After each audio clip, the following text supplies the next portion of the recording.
pala si Briggs Pedrera. Ikwento ko lang ang buhay ko dati. Ang buhay ko dati ay napakagulo.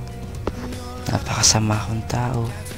Mahilig akong mambuli sa mga classmate ko, lalo na sa kapatid ko. Sumasagot pa ako sa magulang ko sa harap ng ibang tao. Halos namumura ko na sila. Hindi ako marunong magpatawad. Wala na akong ginawa, hindi magpasaway na lang sa parents ko. Halos gusto ko nang tumigil sa pag-aaral at maglayas na lang. Iniisip ko nun, wala na talaga akong pag-asa para magbago. Nung second year ako, nagkayayaan ng mga classmate ko para gumala. Hanggang sa napadpad kami sa isang church. Tinanay namin makisali sa mga kabataan tuwing Friday sa large group. Hanggang namin nakilala akong kaibigan at lagi na akong ini-invite. Nung first time ko umattend, na-feel ko agad yung presence ni God. Hanggang sa na-encounter ko si God, biglang nagbago ang mundo ko.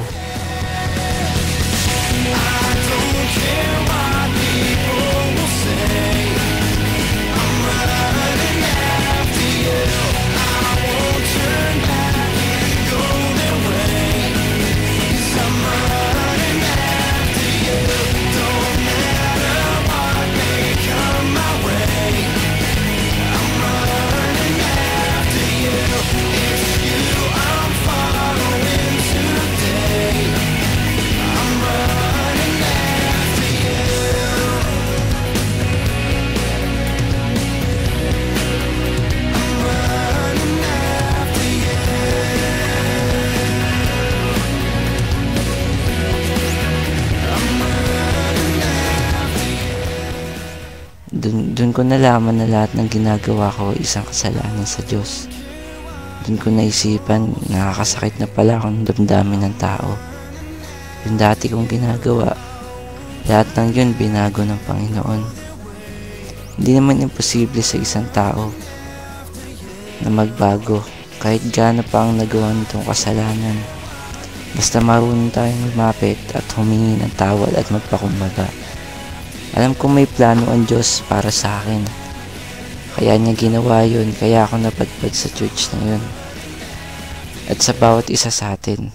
Sabi nga sa Jeremiah 29:11, sapagkat batid kong lubos ang mga plano ko para sa inyo, mga planong hindi nyo ikasakasama, kundi para sa inyong ikabubuti. Ito may planong magdudulot sa inyo ng kinabukasang punong-puno ng pag-asa. Ngayon, dahil sa verse na to, totoo pala yung sinabi ng Panginoon na nagbago na ako, na may plano siya sa akin. Ngayon, kay Lord na tong puso ko. Magpapatuloy ako at maghihintay ako sa pagdating niya. Si Lord lang pala ang solusyon sa lahat. Si Lord ang pag-asa para maligtas. Salamat kay Lord nang dahil sa Kanya nagbago ako. Sa Kanya ko lang naramdaman ang tunay na pagmamahal.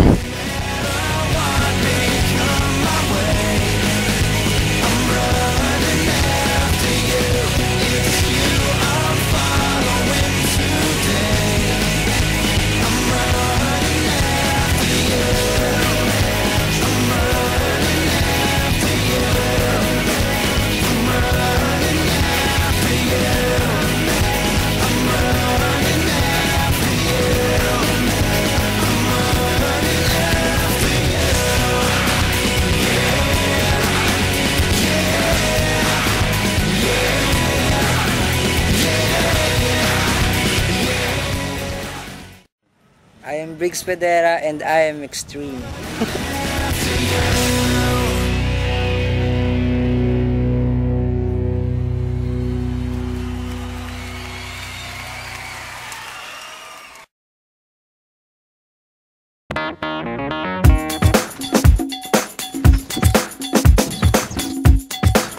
Buka.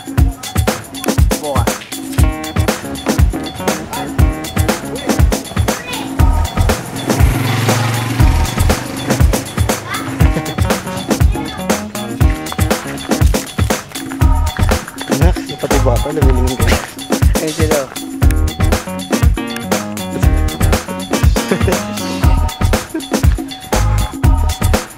Pogi.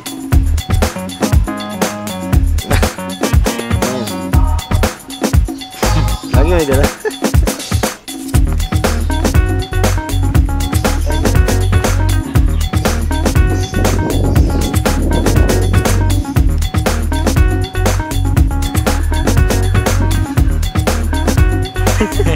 Lagi nagkakala.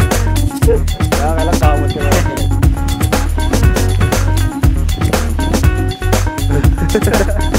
Huli ka mo.